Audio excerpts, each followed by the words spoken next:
Why autistic children do not understand social boundaries and how to teach. There are certain things which take a hit.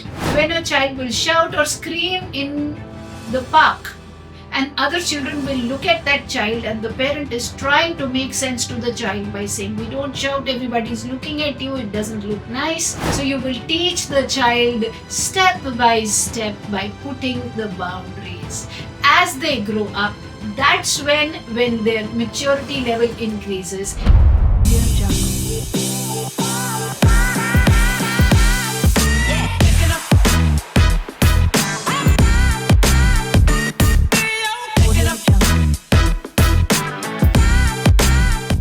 Hello everybody, Rajni here from Sashakt Empowering Lives. So today's topic, why autistic children do not understand social boundaries and how to teach. So the very first thing, why they do not understand, it's because of the neurodiverse wiring of the brain. Now with autism, there are certain things which take a hit. First of all, it is the language that they are not able to speak like you and me. Second of all, it is the social oddities. An autistic child is not having that depth of understanding that they figure out that what people will think about them, and they're not interested.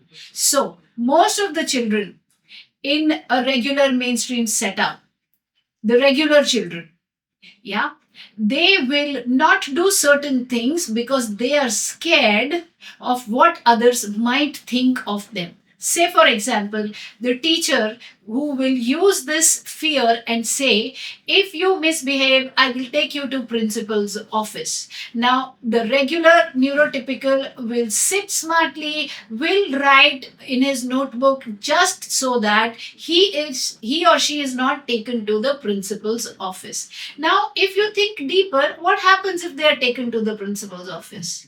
The principal looks at them with, that's what the child is thinking. That's not how it is. But the child is thinking, the principal will look down upon me. She or he will look at me like, oh my God, this is the bad guy of the class. And I don't want to earn that reputation. So it is about my image in the eyes of another.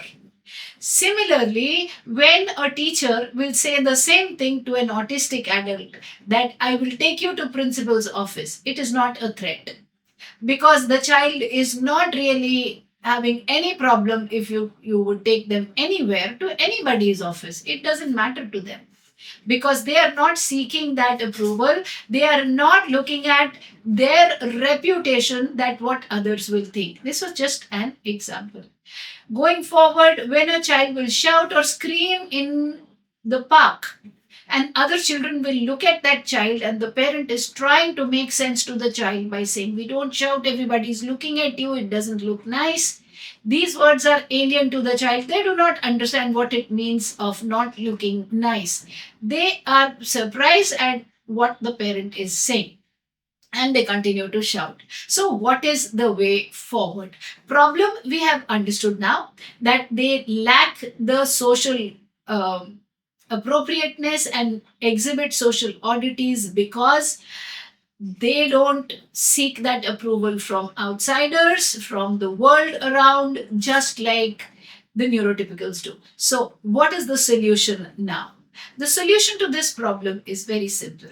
We put everything into a protocol. We put everything into a boundary. We make it into a rigid boundary, a functional rigid pattern. How? We teach the child. We go to the park. We say hi. When you see somebody, what do? You say hi. Now, the fact that he's excited about somebody, and he might just move his hands excitedly, flap, and then in his excitement or her excitement might land up pushing the other child. That creates a social oddity.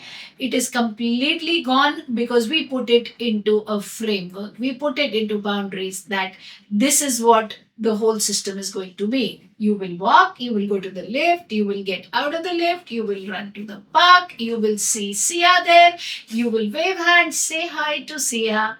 You can shake hands, and that's it. After that, you will ask, Sia, will you go to seesaw with me? So you will teach the child step by step by putting the boundaries.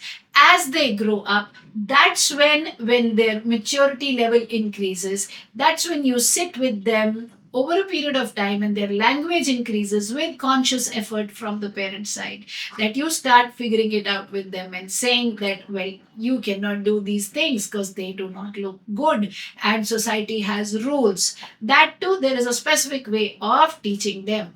It's like you will give them very, very weird but in the face examples, like, well, you cannot walk out of the house without clothes, right? Every time you wear clothes. Why? Because it is the rule. A crow does not wear clothes because it's not the rule for the crow, but for humans, this is the rule. See, look on the road, everyone wearing clothes. Same way, you cannot shout in the outdoors. If you want to shout, you can do that in a match where everybody is happily shouting. So you give them appropriate ways of expressing themselves. Like in my son's case, I gave him a squash ball and a squash racket because squash is a game you can play alone. And I would send him to the squash court and say, you are angry, shout as much, close the door, hit the ball, get your anger out, and come back. And it worked brilliantly with him. But you do not shout on outsiders and you do not shout on other people, not your friends, not your teachers, most certainly not the workforce at home, and not your mother is a given. Like this, we teach them social skills, social boundaries by creating very firm boundaries around what they can do and what they cannot do, and reinforcing it over a period of time with practice until it becomes into a rigid pattern and they follow it as a matter of habit.